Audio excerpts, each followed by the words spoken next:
Hey everyone, welcome back to my channel. In today's video, I'll show you how to paint a realistic avocado using acrylic colors. First, I'm starting with a light pencil sketch of the avocado shape.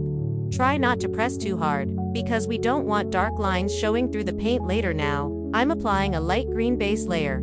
Slowly, I'll add darker green tones around the edges to create a smooth shading effect to make it look realistic. Focus on blending between the light and dark shades, that's what gives it a soft, natural look. Next, I'm painting the seed using a mix of brown and a little orange. This part really brings the avocado to life, so take your time blending the colors nicely. For the leaf, I'm mixing dark green with a hint of yellow to make it look fresh and vibrant. Finally, I'm adding a soft shadow underneath to give the painting a bit of depth and that realistic 3D effect. If you enjoyed this painting, don't forget to like, comment, and subscribe to my channel for more acrylic art tutorials.